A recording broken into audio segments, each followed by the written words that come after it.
Good evening, everybody. President-elect Trump is beginning to fill out his government. Trump this weekend tapped two great Americans to join his administration: Republican National Committee Chairman Reince Priebus as his chief of staff and Breitbart News executive Steve Bannon as his chief strategist. Priebus telling Fox and Friends this morning he was honored to be given the opportunity to serve.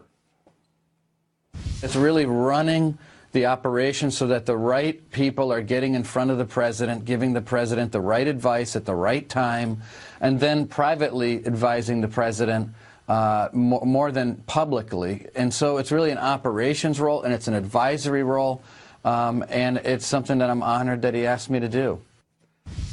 And Bannon, for his part, former Navy officer, Harvard and Georgetown graduate, Goldman Sachs investment banker. He's worked at Breitbart since its inception in 2007. He's credited with energizing the white working class support that helped propel Trump to the White House, but he has done far, far more than that. Other names being considered reportedly by Trump to join his government: Newt Gingrich as possible strategic advisor, Rudy Giuliani for a role in law enforcement, and Ben Carson possibly education. We'll see. And here to talk about Trump's expanding administration, former Reagan White House political director Ed Rollins, Pulitzer Prize-winning columnist for the New York Post, Michael Goodwin, and among our guests here tonight, former presidential candidate and media mogul Steve Forbes will be taking up what is happening in this country right now as the House of Representatives prepares to decide whether or not running unopposed. Paul Ryan will be back for another term as Speaker. And the professor, who was the first in the country to predict a Trump victory right here on this show back in February. Professor Helmut Norpoth is joining me. As I said to him this evening, I want you here for the victory lap that you certainly supremely deserve. A busy day in news. President Obama holding a news conference before embarking on his final foreign trip as president. President Obama did not directly address the leftist organized protests and riots that are taking place in our streets, but he did call for unity. The people have spoken. Donald Trump will be the next president, the 45th president of the United States. Those who didn't vote for him have to recognize that that's how democracy works. When I won, there were a number of people who didn't like me and didn't like what I stood for.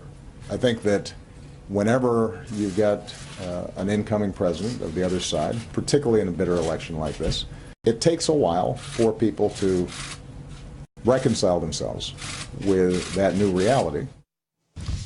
That new reality, harsh for some little darlings, but it also reminds one of something someone, well, rather some years ago said: elections do have consequences, and here they come.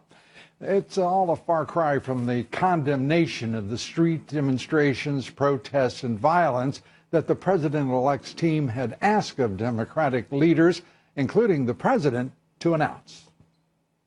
I think the President of the United States, Secretary Clinton, Bernie Sanders, perhaps others can come forward and ask for calm and ask for a peaceful transition and ask their supporters, which are masquerading as protesters now, many of them professional and paid, by the way, I'm sure, ask them to give this man a chance so that this country can flourish.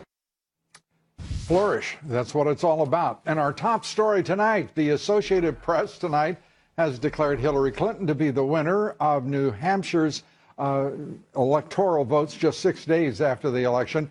New Hampshire worth another 4 electoral college votes. That brings Clinton's total to 232. Donald Trump at 290. The popular vote, she maintains her lead, more than 670,000 votes. Michigan, of course, is the only state that still has not officially announced its results. The Michigan Secretary of State today said Trump is ahead by more than 13,000 votes.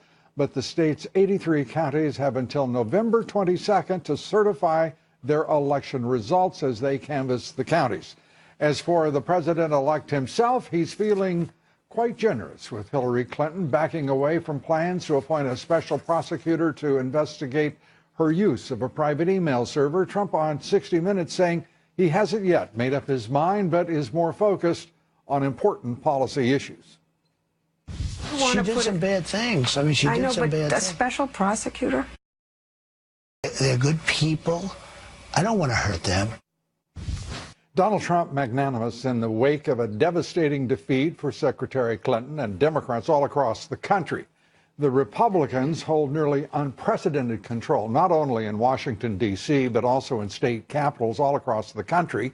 Republicans hold 33 governorships, tying a 94-year-old record. The GOP is also now in control of an all-time high 69 of 99 state legislative chambers. And despite the clear mandate, radical billionaire leftist George Soros, gathering in D.C. with liberal donors, big unions, MoveOn.org, and members of Congress, of course, House Leader Nancy Pelosi, Senator Elizabeth Warren, Congressional Progressive Caucus co-chair Keith Ellison, all scheduled to attend the three-day conference aimed at thwarting the Trump agenda over the course of the next 4 years. Soros making quite a name for himself, and it's going to be fascinating to watch the days ahead. Some breaking news tonight. There are reports Trump's team is seeking top-secret security clearances for his adult children and son-in-law, Jared Kushner. That, according to both CNN and CBS News, Mr. Trump's children, Ivanka, Eric, Donald Jr., as well as his son-in-law, Kushner, were named to the president-elect's transition team late last week. And joining me now, Great America PAC strategist, former Reagan White House political director, a veteran of 9 presidential campaigns, the dean himself, Ed Rollins, and Pulitzer Prize-winning columnist for the New York Post, Michael Goodwin, both Fox News contributors. Great to have you here. Thank you. Let's start with the reported top-secret clearances for his children. Your thoughts? I think they should have whatever they need. They're very close advisors to this president. He trusts them. Any president is entitled to bring in anybody he wants. They certainly aren't security risks. They certainly are smart young men and women. And my sense, if that's what he wants, he should get it. You know, one of the things that's noticeable here, putting them on the transition team, I think Trump was very, very smart. I worry about the fact that they will not be in government themselves because they are more than his children. They're his trusted advisors and operators of businesses.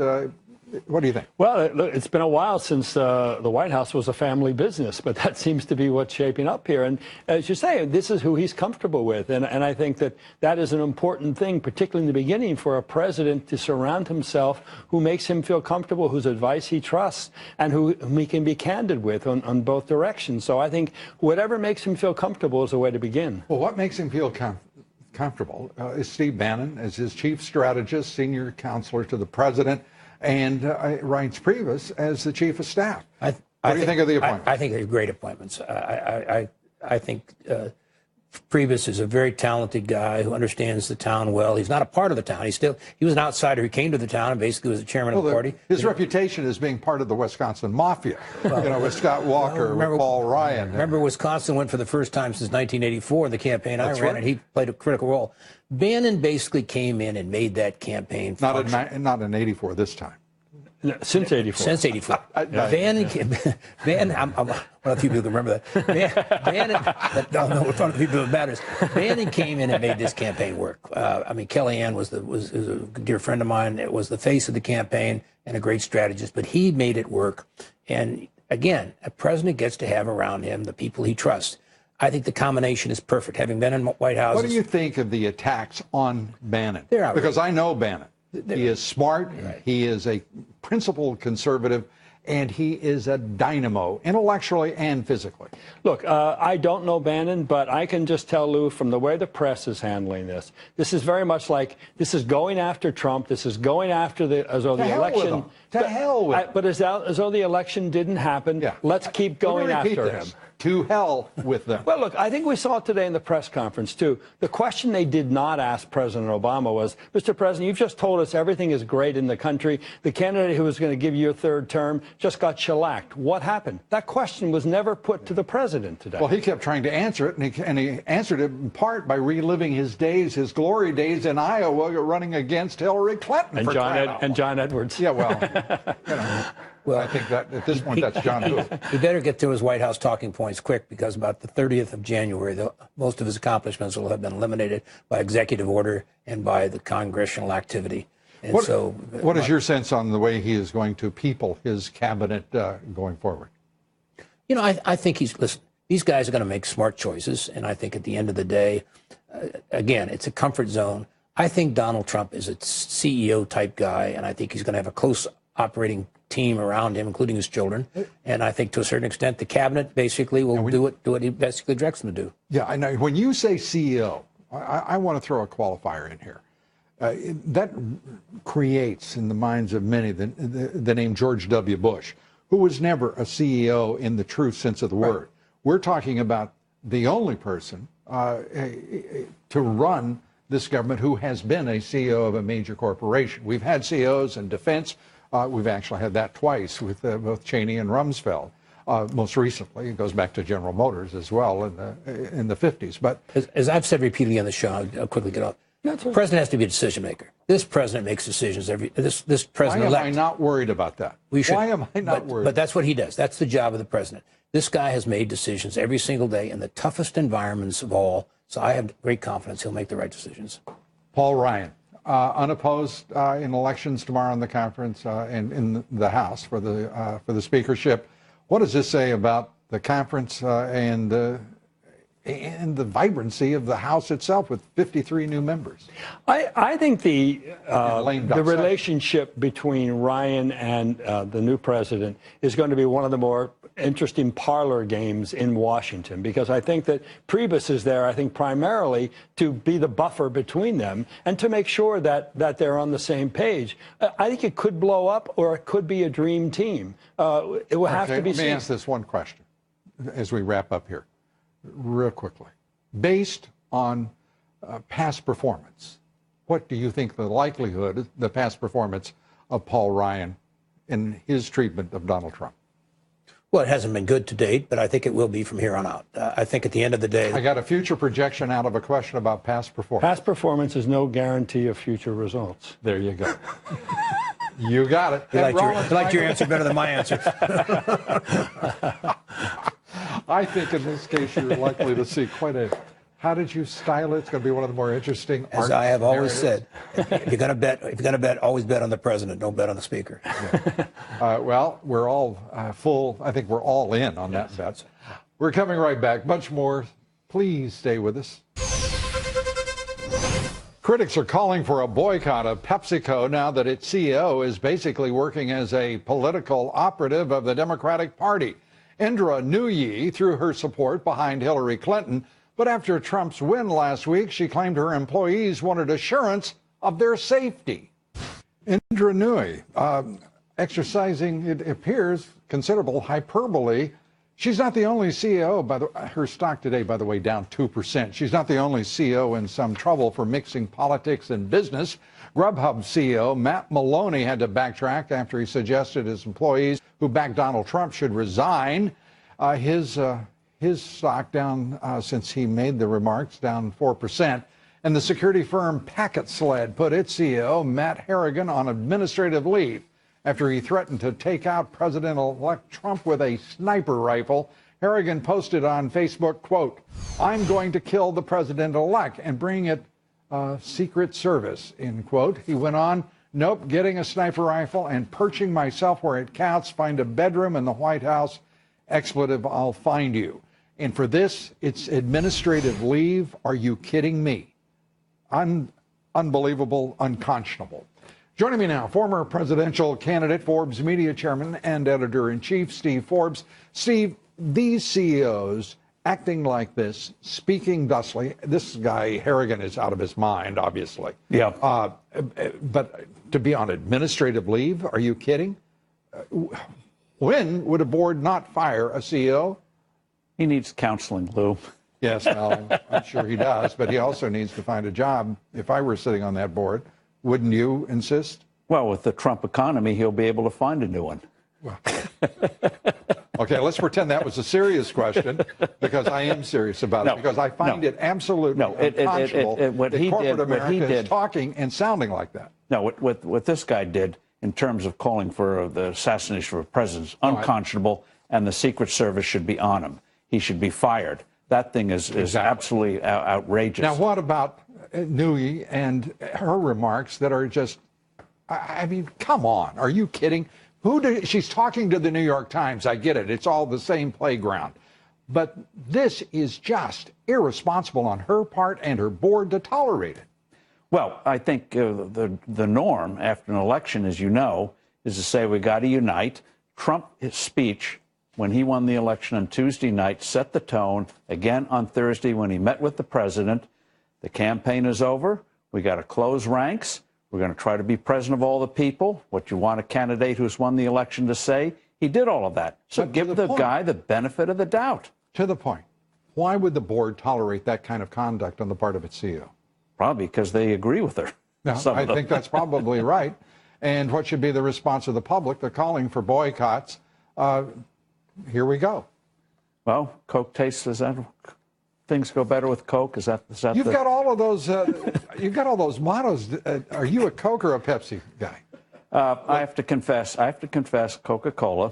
All right. With that, we'll consider the issue settled. For medicinal purposes only. It's great for upset stomachs, and so just medicinal purposes. Right, just want to reassure you. My guess is that a couple of brands you don't want to share with us about your true medicinal beverages. Goes great with a Big Mac. Absolutely. We got to get all these brands in now.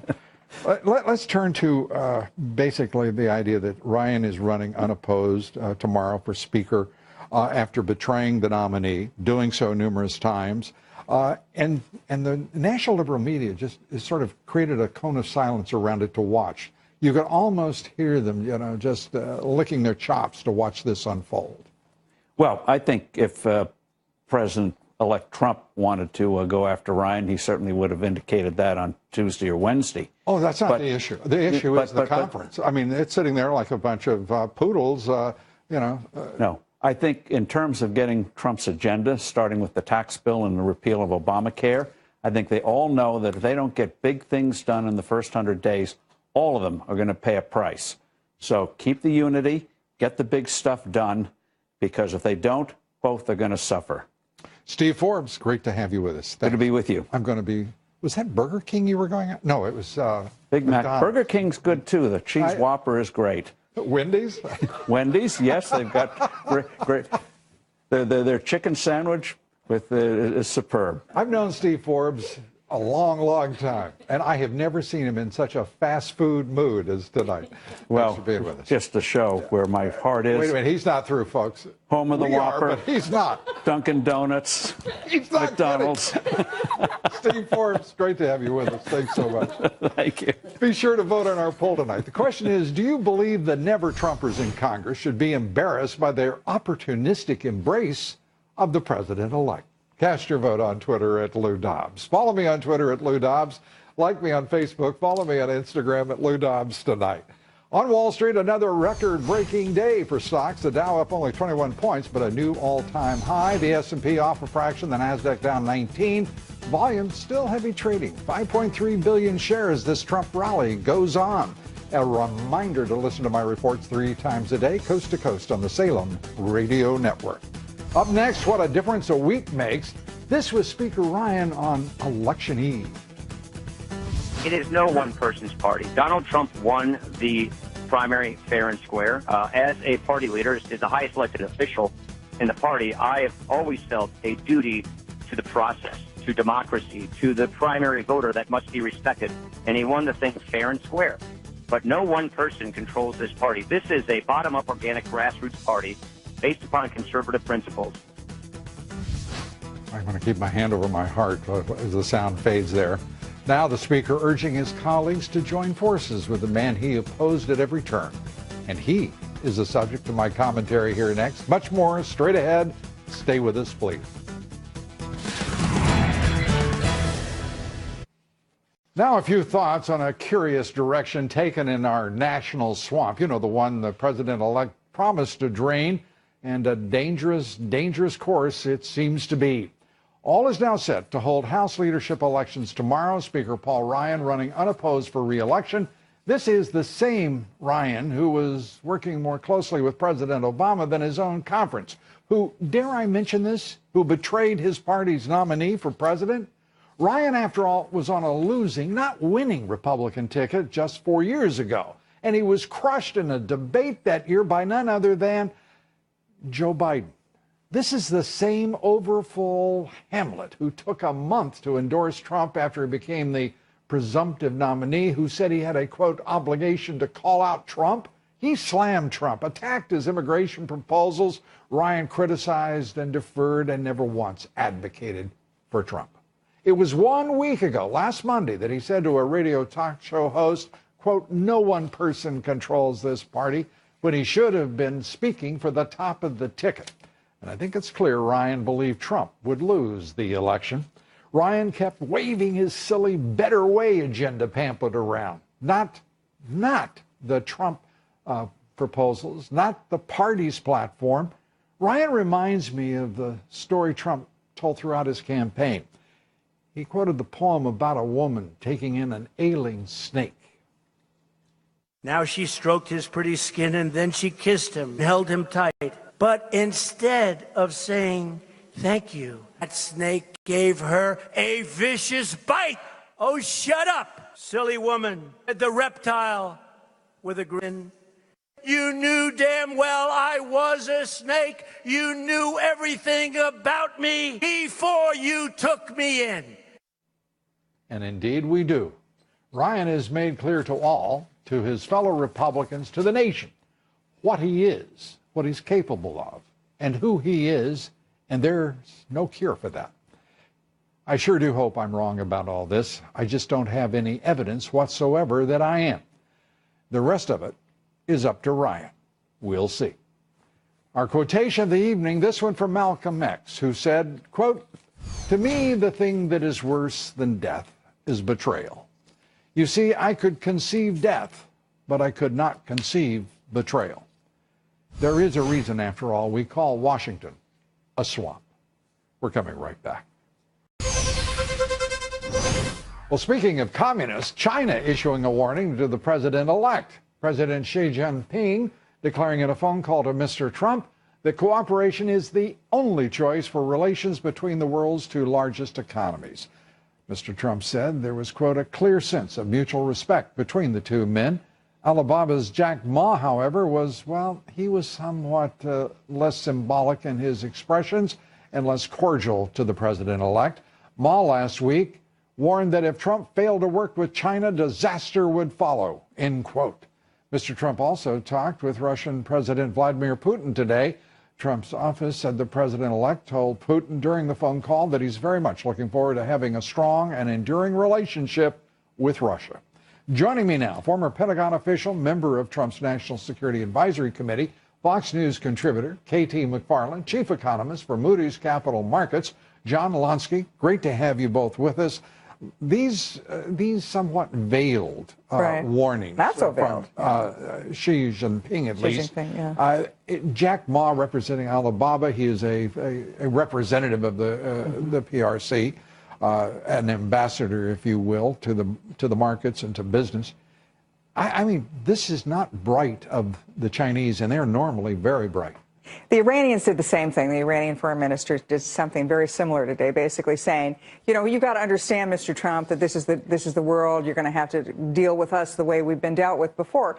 Here's what I think, that for the last 8 years, countries like China and Iran have had a pretty nice ride. They've gotten whatever they wanted, and we've had no consequence to any penalties or no Just penalties. about everybody but America. Everybody but America. And so they're just putting their shot across the bow, saying we expect this to continue.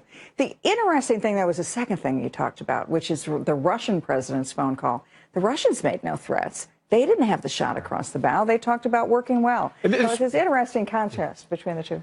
And this makes no sense, because China is much more dependent on U.S. consumers than Russia is. Yeah. It makes absolutely no sense. I mean, they really want to be kind to their best customer. They don't want to discourage U.S. consumers from buying Chinese goods. I'm always amused by this thing about the idiocy of the bromide. You've got to be careful with your banker. They're not. They're not our banker anymore. They've been unloading our stuff for a long time now.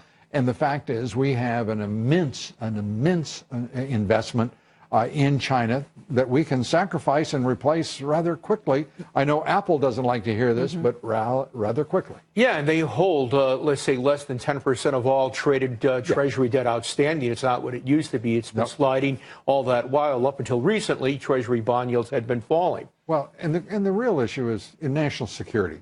When we decoupled human rights from national security interest 25 years ago, with China in particular, that was one of the dumbest things we could have possibly done, because there is a transfer of wealth, a transfer of a knowledge base to China from which we are still trying to recover.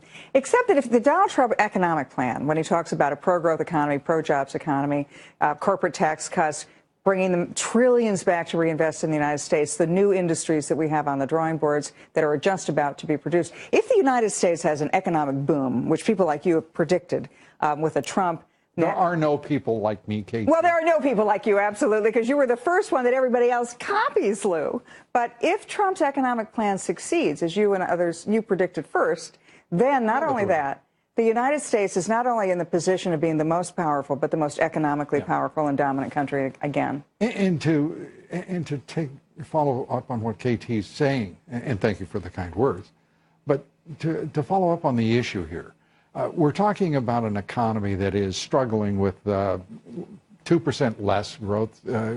We have an opportunity, if we get our trade in balance, to bring, just on that level of economic activity, it'll rise to about 3%.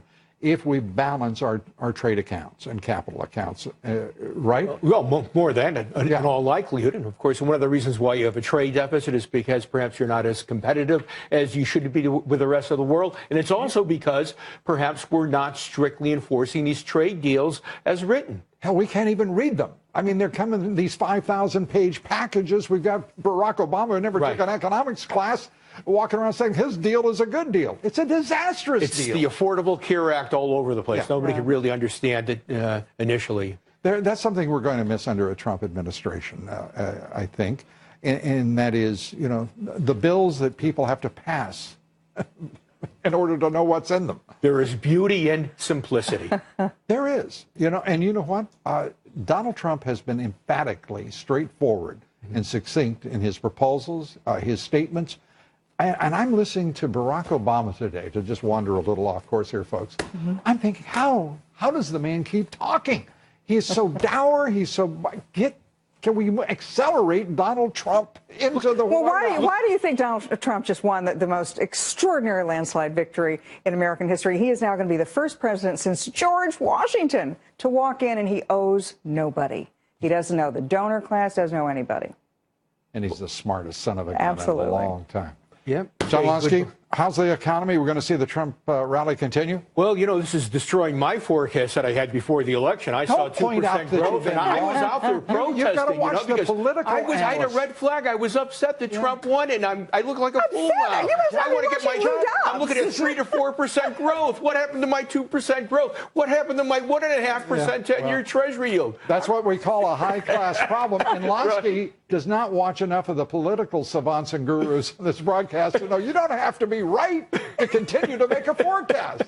But we sure do appreciate his honesty. John Lonsky, KT McFarland, great to see you both. Thanks so much. Breaking news tonight, the head of the Los Angeles Police Department has just announced his police department will not enforce Trump immigration policies or enforce immigration law. Chief Charlie Beck says he has no plans to help the Trump administration port illegal immigrants. The announcement comes just hours after Chicago Mayor Rahm Emanuel said Chicago will remain a sanctuary city. A city, by the way, a sanctuary city, call it what you will, that is on track for a record number of shooting deaths in that city. It's an extraordinary leadership on the part of two left-wing led major cities, the second and third largest in the country. Joining me now, former Lieutenant Governor of New York Post columnist, senior fellow at the London Center for Policy Research, Betsy McCoy. Good to have you with us. Thank you. Let's start with reaction to Chief Charlie Beck. I mean, this is outrageous. And the public all across the country should be outraged because Donald Trump made the election, to some extent, a referendum on this very issue: illegal immigration, sanctuary cities, and the threat to our safety. The death of Kate Steinle, for example, murdered in San Francisco by an illegal immigrant. Which Donald Trump brought to national attention. That's right. And used it as an absolute avatar for what is the outrage of the country's response, and particularly this president's response to illegal immigration. That's right. And so President-elect Trump, I know, will do whatever he can to push back on this, whether it be denying federal funds to these cities that refuse to abide by the rule of law. I don't know, and we'll have to see what he can do with or without Congress. I'm not going to get ahead of the president-elect on this issue, but I can tell you that he will take it very seriously. Yeah, and the Congress seems to have, it's going to be an I had a few words to say about one of my favorite swamp dwellers, and that is Paul Ryan, the Speaker of the House. And the fact is, he's sending mixed messages here before the president even the president-elect takes office. That's right. And it may be to his own peril. Let's see how he does on his re-election. Well, he's never done anything. Speaker. He's never accomplished anything, and he's managed to make it through, we're approaching 18 years in the House without any achievement. Well, the people have sent a message that the old Republican establishment, which failed to listen to them on economic issues, on immigration, on terrorism, has to change. Yeah, it has to. And one of the first changes the president-elect has promised will be the repeal and replacement, and those will be contemporaneous, simultaneous, he says, of Obamacare. That's right. And we're looking at premiums for people, as he has pointed out over the course of the campaign, that the system, the Obamacare healthcare program is imploding. It's everything the Republican Party warned about in 2009 is taking place. And you hear the left cry, well, 20 million more people are covered, but 10 times that many people, Lou, are suffering because of Obamacare. 155 million people who have seen their deductibles and their on-the-job coverage up 49%. People who have seen their hours on the job pushed down below 30. Other people can't get a job. The New York Fed just came out with a report that 17% of service companies and 23% of manufacturers in that state have put a lid on hiring because of the employer mandate. And this is tearing up small business and keeping insurance for 26 and under, keeping them on children under those, young adults under that age, still on their parents' policies and pre-existing conditions. He says he's That's right. How much will it cost? They will do in a much less expensive way. Let me explain. They're going to cover pre-existing conditions with risk pools. It will not drive up the premiums and deductibles the way Obamacare does by forcing healthy people to pay those high prices to cover the sick. It's going to be fascinating, and I know you will, I hope you will, be with us here as we go through this in the weeks and months ahead. I know it's going to be an enormous improvement. Lower premiums, lower deductibles, more flexibility to improve Medicaid. And Betsy McCoy is going to explain it all as we go through it. Thanks for being here. We appreciate it. Betsy McCoy. Up next, the professor who predicted a Donald Trump victory right here on this broadcast in February. What does your model say? Who will win the general election this year? Yeah, my model suggests that Donald Trump will win the general with a fairly high certainty, 97%. That's a little scary, but... He later adjusted that down to 86 or 7%, but to me that was pretty impressive. In February, 97%, and turned out he was 100% right. Professor Helmut Norpoth joins me here next. Stay with us. We're coming right back.